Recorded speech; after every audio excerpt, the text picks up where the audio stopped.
chosen one. Stop. Not because something terrible is about to happen, but because something inside you is waking up, and you have felt it for weeks now. You did not arrive here by accident. You are here because a part of you is refusing to go back to the way things were. And if you can feel the weight of truth in this voice, stay. Not because you are afraid of missing out, but because you are finally ready to hear what your own spirit has been trying to tell you. There is a specific kind of exhaustion that no amount of sleep can fix. You go to bed at a reasonable hour. You close your eyes. You do everything right. And yet you wake up feeling like you ran a marathon in your dreams. Your body rested, but your mind never stopped working. It is processing something your conscious self has not caught up with yet. That tiredness is not a malfunction. It is labor, the kind that happens before something new is born. And then there is the money. You work hard. You are not lazy. You are not reckless. But it feels like your finances have a leak you cannot find. You get a bonus, and the car breaks down the same week. You finally save up a cushion, and a family emergency drains it overnight. You look at your bank account, and it feels like someone is siphoning from the bottom while you pour in from the top. You have asked yourself 100 times what you are doing wrong, and the honest answer is maybe nothing. Your prayers have changed too. They used to flow. There was a time when you could talk to God and feel something move. But lately, your words hit the ceiling and fall back into your lap like dead letters. You wonder if you have done something to offend heaven. You wonder if the silence means you have been forgotten. You have not been forgotten, but you are being redirected, and redirection always feels like resistance before it feels like relief. Look around you. Your friends seem to be moving forward. Promotions, engagements, announcements, and you are standing still, or worse, you feel like you are walking through wet sand while everyone else is on solid ground. The comparison is suffocating, not because you begrudge them, but because their progress makes your stillness feel like failure. And that is the lie you need to hear exposed right now. You are not failing, you are not stuck, you are not behind. What you are experiencing is not collapse, it is recalibration. Think about what happens when your body runs a fever. From the outside, it looks like sickness. But on the inside, your immune system is fighting. The discomfort is evidence of healing, not evidence of dying. The heat is the cure working. And what you are going through right now, the financial friction, the relational distance, the mental noise, the spiritual silence, is not a sign that God has walked away. It is a sign that something inside you is refusing to settle for the old operating system. Here is what most people will never tell you. God's message for you right now is not a final word. It is not a rescue. It is not a magic moment that fixes everything by midnight. His message is foundational. He is not handing you a miracle. He is laying a foundation. And foundations are not glamorous. They sit below the surface. They are heavy. They are invisible. No one posts a picture of a foundation and gets applause. But without it, nothing stands. Jeremiah 29:11 says, "For I know the plans I have for you, plans to prosper you and not to harm you, plans to give you a future and a hope." Most people underline the word prosper in that verse, but the word that matters most is plans. Not a sudden rescue, not an overnight reversal. A plan with architecture, with sequence, with intention. God is not winging it with your life. He is engineering something specific, and engineering requires a phase that looks like disruption before it looks like completion. So if your life feels like a construction site right now, dust everywhere, noise, you did not ask for barriers blocking your usual paths. It is because something is being built, not destroyed. Built. The confusion you feel is not chaos. It is the sound of an architect at work. And the blueprint he is following was drawn before you were born. But before you can build on this foundation, you need to understand something critical. Everything happening to you right now, every disruption, every closed door, every night of restless sleep is not random. It has architecture. And once you see the architecture, you will stop feeling like a victim of your circumstances. You will start recognizing yourself as the project. Every time you drive past a construction site, you see the same thing: dust, noise, scaffolding barriers blocking the sidewalk, machines tearing into the earth. If you did not know better, you would think the place was being demolished. From the outside, destruction and construction look almost identical. The only difference is whether there is a blueprint behind the chaos. And that is exactly where you are standing right now. Your life looks like demolition to everyone watching from the outside. They see the financial setbacks, the strained relationships, the sleepless nights, and they assume something is falling apart. But behind the scaffolding, there is an architect. And he is not tearing down. He is clearing the ground for something your current eyes cannot yet see. You have been treating the disruption as punishment. That is the first misunderstanding we need to correct. When the money dried up, you thought God was angry. When the friendship cooled, you thought you had done something wrong. When the prayer felt hollow, you thought heaven had closed its doors. But what if none of that was punishment? What if it was preparation? There is a difference between a house being condemned and a house being renovated. In both cases, walls come down. In both cases, there is dust and inconvenience. But one leads to rubble, and the other leads to something stronger than what was there before. You are not being condemned. You are being renovated. And renovation always requires tearing out the parts that cannot support the next version of the structure. Let me walk you through the 4 areas being restructured right now, because they are not random. Your finances are the first foundation being re-poured. The money has not disappeared, it has been rerouted. Those deals that fell through, those unexpected expenses that drained your savings, consider the possibility that God closed those doors because the floor underneath them was weak. You were about to build wealth on unstable ground, and He loved you enough to block the transaction before it buried you. That does not make the loss painless, but it reframes the loss from theft to redirection. The money you need is not gone. It is waiting for you to stand on ground that can hold it. Your relationships are the second foundation under reconstruction. You have felt a distance from certain people lately, not a dramatic fallout, just a quiet drift. Conversations that used to fill you now leave you feeling hollow. People you once considered close now feel like strangers wearing familiar faces. This is not betrayal. This is frequency separation. When a radio changes stations, it does not mean the old station stopped broadcasting.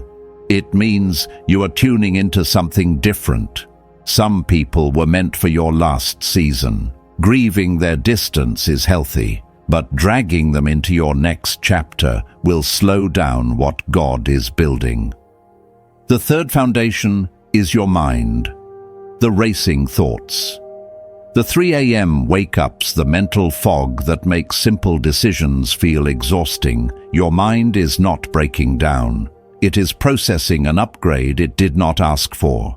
Think about what happens when you install new software on an old computer. The system slows down, it glitches, it restarts without warning. That is not a virus, that is integration. Your mind is being asked to hold new thoughts, new perspectives, new possibilities that your old mental framework was not designed for. The discomfort is your operating system expanding, not crashing. And the fourth foundation, the one that frightens you the most, is your spiritual life, the silence in your prayers, the feeling that God is far away. This is not distance. This is an invitation to shift from speaking to listening. You have spent years telling God what you need. He already knows. The silence is not absence, it is a classroom. He is teaching you to hear His voice in the stillness rather than only in the storm. Isaiah 43:18-19 captures this perfectly. Forget the former things. Do not dwell on the past. See, I am doing a new thing. But here is what most people miss about that verse. The new thing God does never looks like an upgraded version of the old thing. It looks like destruction first. You prayed for renovation. God sent a new blueprint. And new blueprints always start by removing what was built on the wrong measurements. Think back over the last few months. What has collapsed in your life that you are still desperately trying to rebuild exactly as it was? What if you stopped asking, "How do I fix this?" and started asking, "Why did this need to fall?" Sit with that question for a moment. Do not rush past it. If something specific came to mind, a job, a relationship, a plan that crumbled, hold it gently. We will return to it. For now, just allow this single idea to settle into your bones. You are not a victim of circumstance. You are a building under the hand of the most intentional architect who has ever drawn a line. The chaos has a blueprint, the noise has a purpose, and the foundation being poured beneath your feet right now will hold weight that the old one never could. But for that foundation to set properly, it requires one ingredient the modern world despises more than anything, and that ingredient is silence. Imagine you are carrying a jar of water through a desert. You have been walking for days. The sun is relentless. Every drop matters. But no matter how carefully you walk, the jar never fills. You keep finding sources of water, small streams, brief rainfalls, and you pour them in faithfully. Yet by evening the jar is half empty again. You have spent your entire life believing the problem is that you need more water, more income, more effort, more prayer, more hustle. But the problem was never the supply. The problem is that the jar has cracks, and the cracks have names: over-explaining, over-sharing, over-proving yourself to people who never asked for proof. You know exactly what I am describing. You get a new idea, a business concept, a creative vision, a spiritual download that wakes you up at night with clarity you have not felt in months. And the first thing you do is reach for your phone. You text a friend, you call someone, you post a hint on social media. Within 48 hours the fire is gone. The motivation evaporates like steam. You tell yourself the idea was not strong enough. But the idea was fine. You just opened the lid before the pressure had time to build. A seed that gets dug up every day to check whether it is growing will never become a tree. It does not need inspection. It needs darkness and time and the patience of someone who trusts the process happening underground. There is a second crack most people never notice, and it is more subtle than oversharing your plans. It is the addiction to being understood. You spend enormous energy explaining yourself, why you made that decision, why you feel the way you feel, why you are not where people expected you to be by now. You write paragraphs in text messages defending your choices to people who did not even ask. You rehearse arguments in the shower with people who are not in the room. Every explanation is a withdrawal from your energy account, and you are making withdrawals all day long to people who never deposited anything. Proverbs 4:23 says, "Above all else, guard your heart, for everything you do flows from it."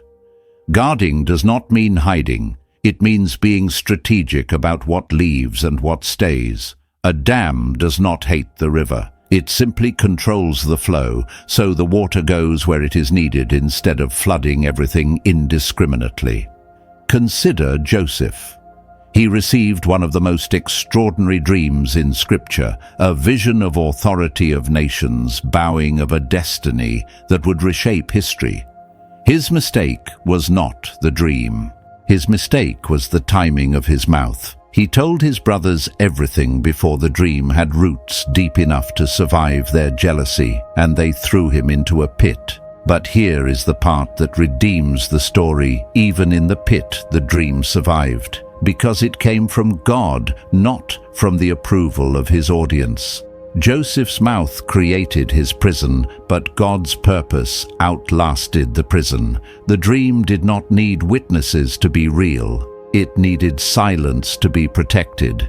And the same is true for whatever God has placed inside you right now. It does not need applause, it needs soil. So here is the practical shift. For the next 48 hours after any new idea, plan, or breakthrough lands in your spirit, hold it. Do not announce it. Do not test it against someone else's reaction. Do not post a cryptic story on social media fishing for validation. Just sit with it. Let it breathe inside you without needing external oxygen. Before you share anything significant with anyone, run it through 3 honest questions. First, does this person genuinely need to know, or am I just uncomfortable holding this alone? Second, am I sharing to connect, or am I sharing to be validated? Third, if they react negatively, will I still move forward? If the answer to that third question is uncertain, the idea is not ready to leave your mouth. It is still germinating, and germination requires the quiet darkness of protected ground, not the bright exposure of public opinion.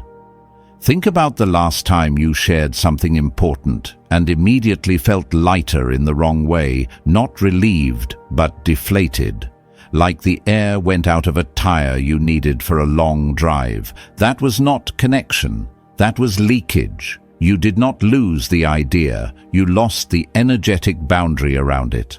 Silence is not avoidance. Silence is not fear. Silence is the refusal to hand your blueprint to someone who has no stake in what you are building.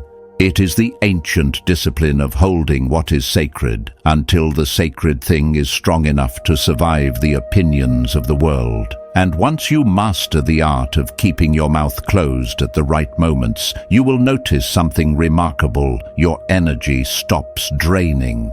Your clarity returns. Your prayers sharpen.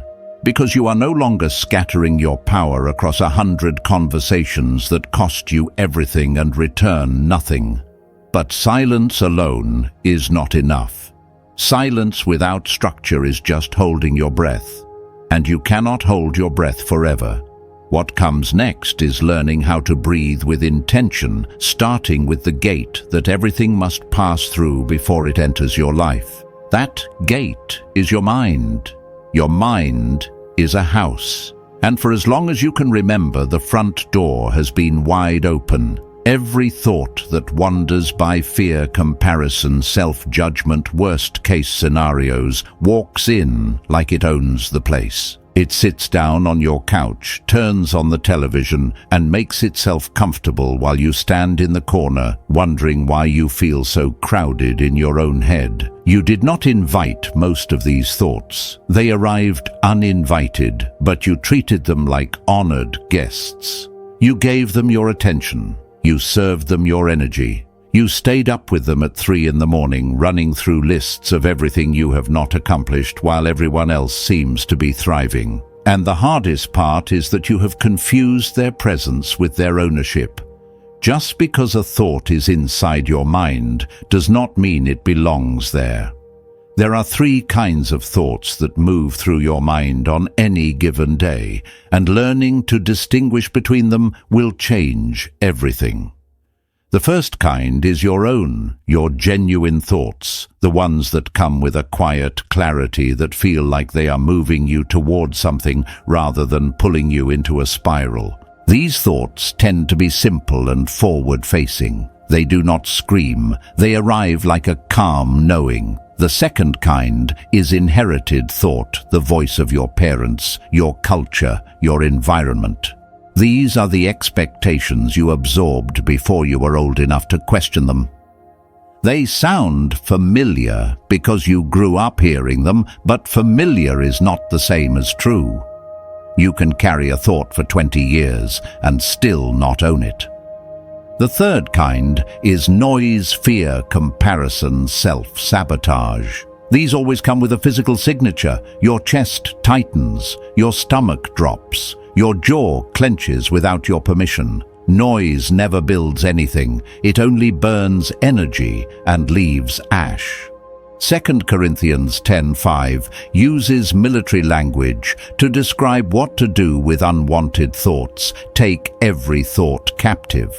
That is not a suggestion to politely ask a thought to leave. That is an order to identify the intruder and escort it out before it sets up camp.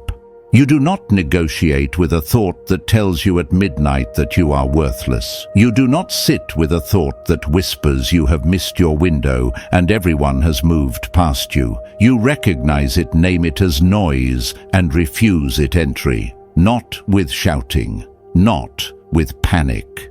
With the quiet authority of someone who knows which thoughts have a right to be in the room and which ones climbed through the window while you were distracted. But here is where most people stop. They focus entirely on keeping bad thoughts out and forget that an empty house is just as dangerous as a crowded one. You are not only a gatekeeper, you are a gardener. It is not enough to pull weeds if you never plant anything worth growing. Every morning before you reach for your phone, before the world rushes in with its notifications, its headlines, its opinions about who you should be, plant 3 seeds. Not affirmations that sound impressive, but ring hollow. Simple truths you actually believe. I am still learning. I am still here. I have not quit. These are not magic words. They are anchors. They give your mind something solid to hold when the noise comes later. And it will come later because noise always does. Right now in this moment, ask yourself one honest question. What thought has been occupying the most space in your mind this week? Not the thought you are proud of, the one that keeps circling back when you are alone, when the room gets quiet, when you cannot distract yourself anymore. Look at it without flinching. Does it belong to you, or have you been carrying it on behalf of someone who handed it to you years ago and never asked for it back? You are allowed to return what was never yours. You are allowed to decide that a thought which served your survival at 15 has no business running your decisions at 35. The gate is yours. The garden is yours. And what grows there from this point forward is a matter of what you choose to plant and what you refuse to water. But the mind is only the first gate. There is a second one far more dangerous because it sits right on your face and opens dozens of times a day without your conscious permission. And that gate is your mouth. Pay attention to how you talk about yourself when no one important is listening. In casual conversation, in throwaway moments, in the privacy of your own internal monologue, you say things you would never say to someone you love. I am so stupid. Nothing ever works out for me. I will probably fail anyway. You say these things with a laugh, like they are harmless, like self-deprecation is just a personality trait and not a slow poison. But your soul does not understand sarcasm. It does not know the difference between a joke and a command. It hears every word you speak about yourself and files it as instruction. And right now, the instructions you have been giving your own life sound a lot like a demolition order signed by your own mouth. You also speak about your future with the vocabulary of someone who has already lost. It probably will not happen. Who knows if it will work out? I just hope things get better. These are not humble statements. They are surrender dressed up as realism. Every sentence that frames your future as uncertain when God has already called it purposeful is a misalignment between what heaven has declared and what your mouth is broadcasting. Proverbs 18:21 does not stutter. Death and life are in the power of the tongue, not just influence, power. The same mouth that can bless your children, encourage a stranger, or speak comfort into a crisis is the same mouth that has been quietly cursing your own trajectory every time you disguise defeat as modesty. There is a critical shift that needs to happen here, and it is not about becoming delusional or pretending everything is fine. It is about moving from begging to declaring. For years, your prayers have sounded like a person standing outside a locked door, pleading to be let in. God, please, if you are listening, maybe consider helping me. That is the posture of someone who does not know they already have the key in their pocket. Job 22:28 says, "You will decree a thing and it will be established for you."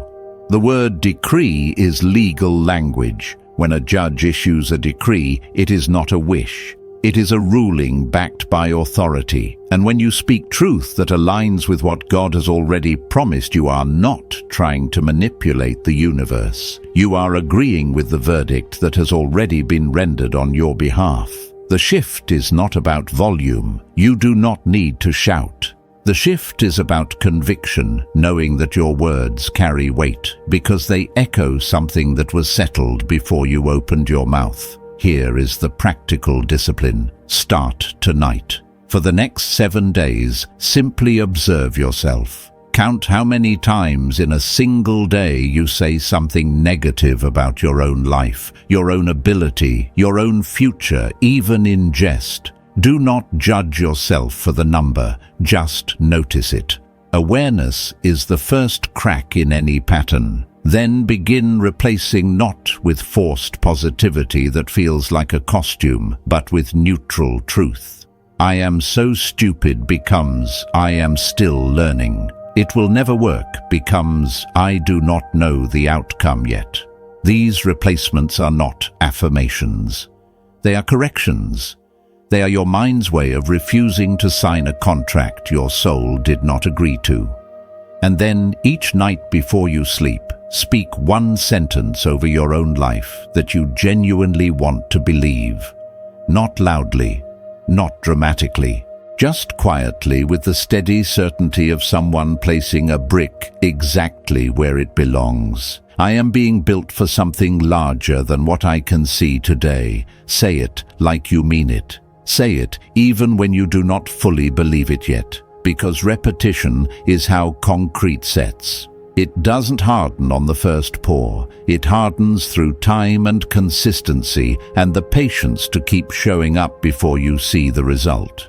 Your words are not commentary on your life. They are construction materials. Every sentence is either a brick in the foundation or a crack in the wall. And now that you understand what your mouth has been doing without your permission, you need to confront the third gate, the one that is hardest to control, because it involves other people.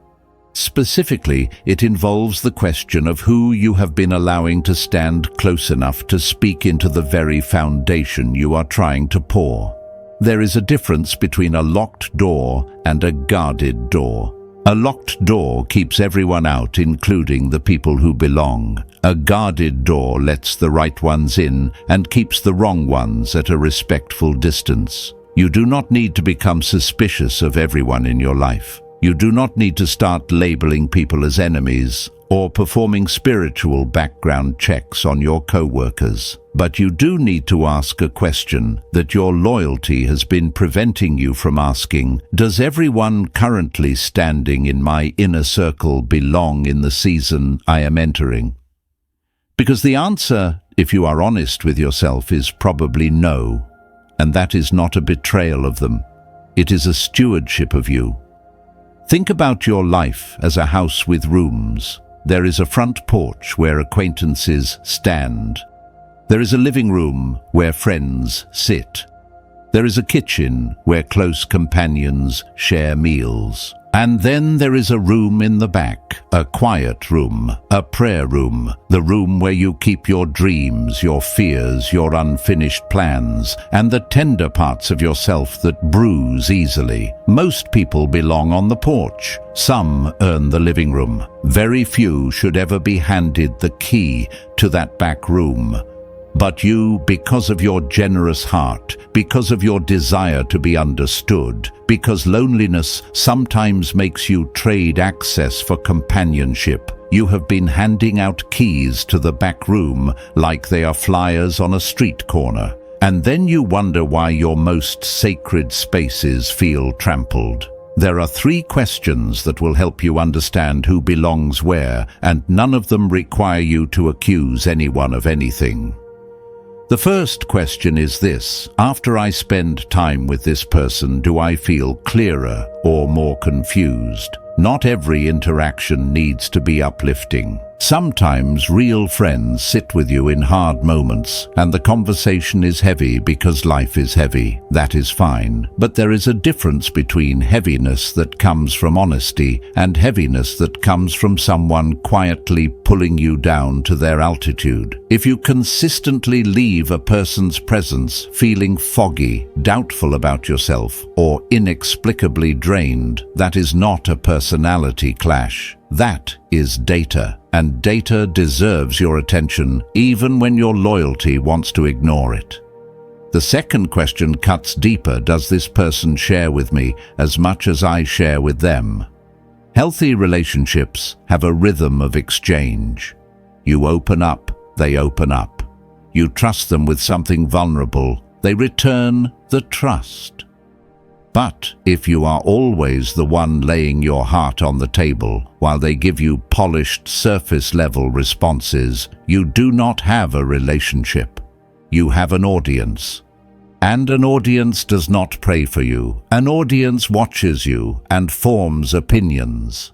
Be honest about who in your life has been collecting your information without ever depositing their own. That imbalance is not intimacy. It is surveillance wearing the mask of friendship, and you have tolerated it for too long because you confused someone's presence with their investment. The third question is the most revealing. When I share good news with this person, what is their first reaction? Genuine happiness does not need rehearsal. It arrives immediately, instinctively, without a pause.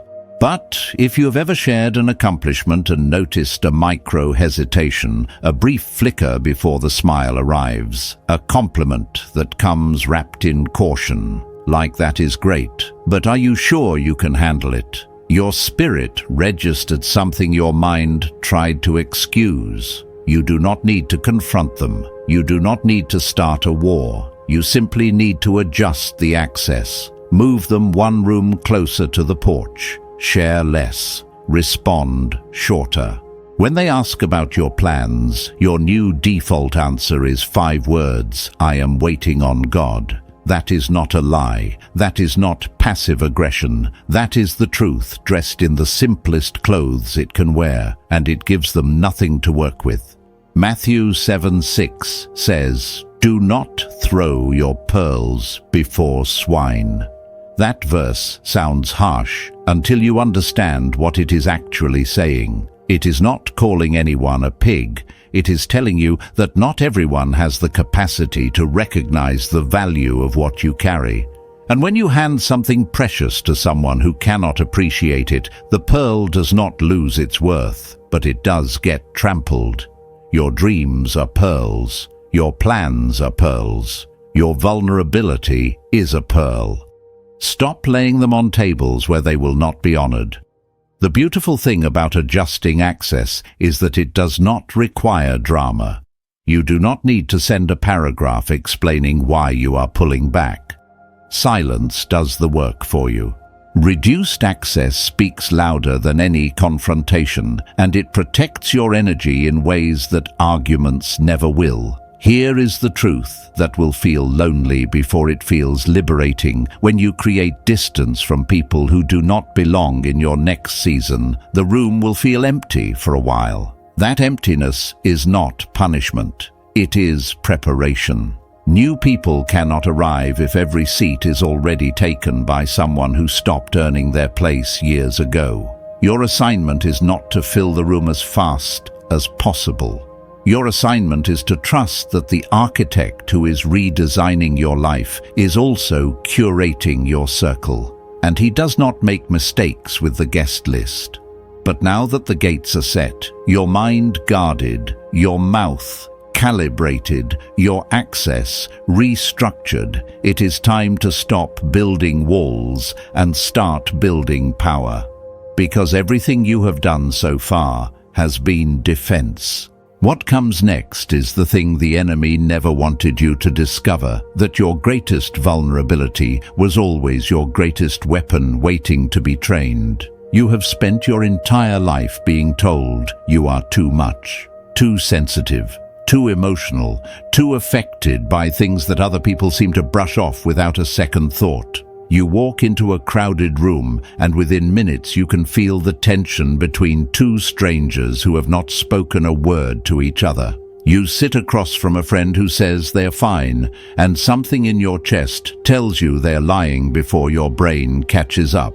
You absorb the moods of rooms the way a sponge absorbs water, silently, automatically, without anyone noticing except you. And because no one else seems to carry this weight, you have concluded that something is wrong with you. You have called it anxiety. You have called it overthinking. You have wished 1,000 times that you could just be tougher, thicker-skinned, more like the people who walk through life unbothered by the invisible currents that keep pulling you under. But what if the diagnosis was wrong? What if the thing you have been medicating, numbing, and apologizing for is actually the most sophisticated equipment you carry? In military intelligence, the most valuable radar systems are the most sensitive ones. They can detect a threat from hundreds of miles away, while cruder instruments see nothing but empty sky. Nobody calls that radar broken. Nobody tells it to be less sensitive. They protect it. They calibrate it. They build entire operations around its ability to perceive what others cannot. 1 Corinthians 12:10 describes a spiritual gift called distinguishing between spirits. Most people read that and imagine something mystical, seeing angels, hearing voices. But in its most practical form, discernment is exactly what you already do. It is the ability to sense the real intention behind the polished words. It is the feeling in your gut when someone's smile does not match their energy. It is the quiet alarm that goes off inside you when something looks right on paper but feels wrong in your spirit. Now here is where this stops being abstract and starts costing you real money. Think about the last business deal or financial decision that went sideways. Before it collapsed, did you feel something, a hesitation in your stomach, a tightness in your throat, a small voice whispering that this was not right? And did you override that signal because the spreadsheet looked good, because the other person seemed trustworthy, because you told yourself you were just being paranoid? That was not paranoia. That was your radar working perfectly. And you ignored it because the world trained you to trust logic over intuition. Every time you override your discernment to keep the peace or appear rational, you pay a price, sometimes in money, sometimes in time, sometimes in trust that takes years to rebuild. Your sensitivity was trying to save you, and you told it to sit down and be quiet. This plays out in the workplace with surgical precision. You are the person who can feel when the atmosphere in a meeting shifts, when your manager says one thing but has already decided another, when a colleague is positioning against you with a smile. You register these things faster than anyone in the room, but instead of acting on the intelligence, you second-guess yourself. You think maybe you are reading too much into it. 3 months later, when the situation unfolds exactly as you sensed it would, you do not feel vindicated. You feel exhausted from having known and done nothing. That exhaustion is not sensitivity being a burden. It is sensitivity being wasted. The information was accurate. What was missing was the confidence to act on it. And in financial terms, your discernment is an asset that has been generating returns you keep leaving on the table because you do not trust your own instrument panel. It also explains why your generosity keeps costing you more than it should. Sensitive people are almost always the most giving, lending money they cannot afford to lose, absorbing the emotional debts of everyone around them, saying yes when their spirit is screaming no. Your empathy makes you porous. You feel what others feel so deeply that you confuse their need with your obligation. But empathy without boundaries is not a gift, it is a liability.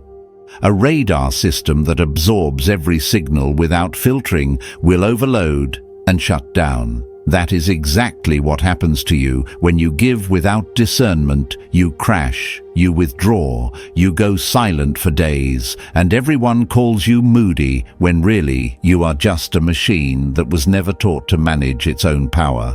The shift begins with one discipline that sounds simple but will change everything. When you feel the weight of someone else's energy landing on you in a conversation, in a room, on a phone call, pause for 3 seconds. In those 3 seconds, ask one question: is this mine, or am I carrying someone else's signal? That single question creates a gap between absorbing and observing, and the observer does not drown. The observer watches the current from the bank and decides whether to step in or stay dry. You are not a dumpster for the world's emotional waste. You are a vessel designed to carry light, not to collect everyone else's darkness. But carrying light requires more than sensitivity. It requires knowing when to move and when to be still. And that mastery, the mastery of timing, of restraint, of choosing your moment with surgical precision, is where true power lives. There is a pattern running through your life that has cost you more than you realize. Someone says something disrespectful, and your response fires before you have time to think. A financial emergency appears, and you scramble into panic mode, making decisions from adrenaline instead of clarity. An opportunity surfaces, and you leap at it immediately. Not because you discerned it was right, but because you were terrified it might disappear if you waited. You have been living in reactive mode for so long that it feels normal. Every external stimulus pulls a string, and your body moves like a marionette. You are not driving, you are being driven, and the distance between who you are right now and who you are meant to become is measured entirely by the space between what happens to you and how you respond. Psalm 46:10 says, "Be still and know that I am God." Most people read that as a gentle invitation to relax. It is not. In the original Hebrew, the word translated as be still carries the force of a military command. It means to drop your weapons, to cease striving, to stop fighting a battle that was never yours to win with human effort. God is not asking you to be passive. He is ordering you to stop confusing movement with progress. Because right now, most of your movement is reaction, and reaction is the opposite of authority. A king does not flinch at every noise outside the palace walls. A king assesses, deliberates, and then acts with precision that makes his single move more powerful than 100 panicked responses. That is the energy you are being trained to carry, not frantic activity, but calculated stillness that strikes exactly when the moment is ripe. This has direct financial consequences that you can measure in dollars. The wealthiest people you admire are not the ones who move fastest. They are the ones who wait longest. They watch opportunities the way a hunter watches the tree line, patient, focused, breathing slowly while everyone else fires into empty air. You have been losing money, not because opportunities are scarce, but because you grab at everything out of scarcity rather than selecting with discernment. That deal you rushed into because you were afraid the window would close. That purchase you made emotionally because the pressure of the moment overwhelmed your judgment. That investment you committed to because someone else's enthusiasm was louder than your own hesitation. Each of those moments was a test of stillness, and each time you moved too fast, the cost was not just financial, it was positional. You ended up somewhere you were never meant to stand, and it took months to find your way back to the intersection where the right path was waiting.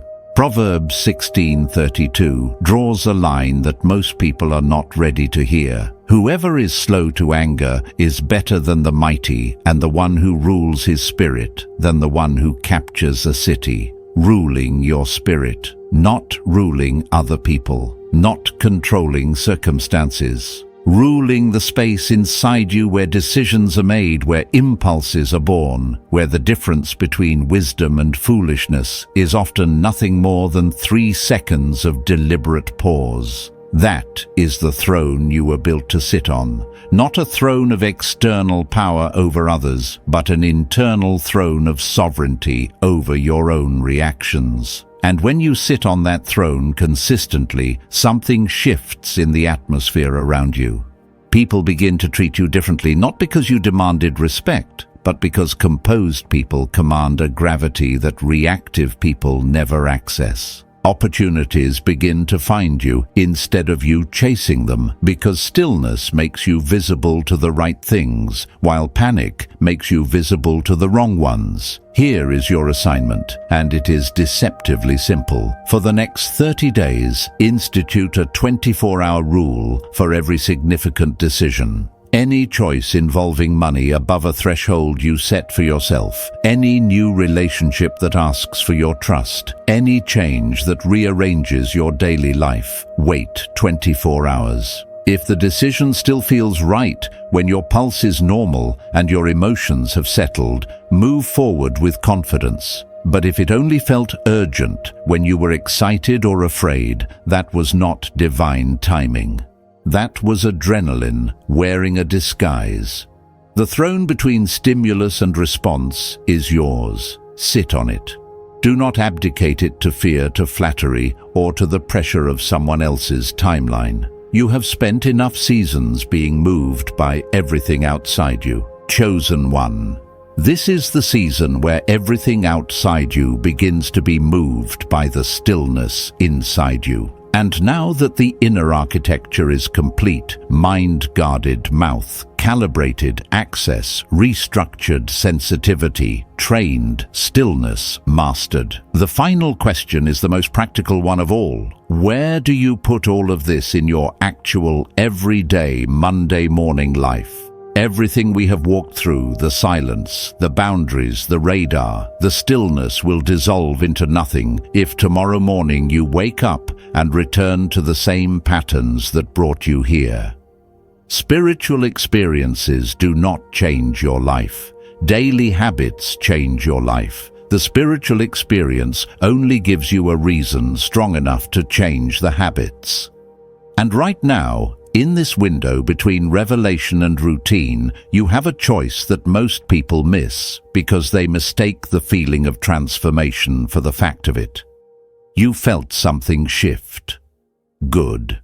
But feeling a shift and living from a shift are two entirely different things. Grace opens the door. Discipline keeps you in the room. The first law is the law of the gatekeeper, and it requires 5 minutes every morning before your phone touches your hand. Not meditation. Not a formal prayer routine. Just 5 minutes of asking yourself one question: what do I want to carry with me today? Your phone is a portal into the thoughts, needs, and anxieties of every person who has access to your notifications. The moment you open it, you are living inside someone else's priorities. Those 5 minutes are the only time in your entire day that belongs completely to you. Guard them the way you would guard a newborn, gently, fiercely, without apology. The second law is the law of the seed, and it governs both your mouth and your timing. Every new idea is a seed. The 48-hour rule protects it until it roots. Every negative word about yourself is a weed. Replace it not with fantasy, but with honest truth that leaves the door open instead of slamming it shut. This applies directly to your finances. Stop saying, "I am broke," and start saying, "I am learning to manage the flow." That sentence is not delusional, it is directional.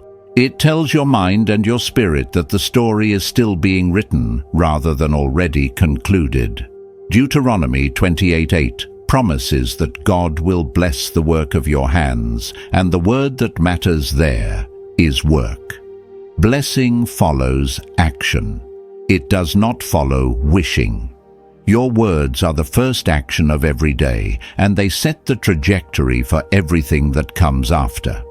The third law is the law of the circle. Evaluate the 5 people you speak to most frequently. You do not need to eliminate anyone overnight. You simply need to assign them the correct room, porch, living room, prayer room. For the next 30 days, do not share your dreams or your financial plans with anyone who has not demonstrated that they are genuinely happy when you succeed. This is not paranoia. This is curation, and curation is what every serious builder does before laying the first brick. The fourth law is the law of the river, and it governs how resources move through your life. Your finances are not a pond, they are a current. Healthy flow means receiving with intention, spending with purpose, and giving with boundaries. You are not an ATM for every person who brings you a story. You are a river, and rivers have banks. Without banks, a river becomes a flood that destroys everything it was meant to nourish. Start treating your money the way you are learning to treat your energy, with the awareness that flow requires structure, and generosity without discernment is just a slow leak wearing a noble disguise. These 4 laws are not complicated. They are not mystical. They are the architecture of a life that can hold weight, and if you practice them for 30 days, not perfectly, not without stumbling, but consistently, you will look back at this moment and recognize it as the turning point between the person you were and the person you were always being prepared to become. But there is one final piece, and it is not about strategy. It is about the quiet truth of who you are becoming when no one is watching and no one is clapping. Most messages like this end with a coronation. Music swells. A crown is placed on your head. You are told you are royalty, that you have conquered, that the battle is over, and the victory is sealed. I am not going to do that. Not because you are unworthy of a crown, but because a crown given before the foundation is finished is just decoration on an unstable structure. And you deserve more than decoration. You deserve something that actually holds weight when the wind comes. The truth is, you have not conquered anything yet. You have awakened to something, and the awakening is more valuable than any premature victory lap, because it means the real work can finally begin with open eyes. Genesis 50:20 records Joseph speaking to the brothers who sold him into slavery. "You intended to harm me, but God intended it for good, to accomplish what is now being done, the saving of many lives." But here is the part most sermons skip. Joseph did not say those words from the pit. He said them from the palace. And the distance between the pit and the palace was not a miracle. It was years of quiet, faithful, unglamorous foundation work, serving in Potiphar's house, managing a prison he did not deserve to be, and interpreting dreams for people who forgot about him the moment they were free. There was no audience for those years, no applause, no one posting about Joseph's journey. Just a man laying bricks in the dark, trusting that the architect who drew the blueprint had not forgotten the building. That is where you are. Not in the pit, you have already climbed out of that, but not in the palace either. You are in the construction phase. The phase that no one celebrates but everyone benefits from later. The phase where discipline matters more than inspiration and showing up matters more than feeling ready. And if you can make peace with this phase, if you can stop rushing toward a finish line that was never meant to be crossed this early, you will build something that no storm, no betrayal, no financial setback can flatten. Because it was built slowly, correctly, and on the right ground. If you want to mark this moment, place your hand over your chest, not as a ritual, just as a way to feel the simplest proof that you are still here, your heartbeat steady and unhurried, doing its work without needing your permission or anyone's applause.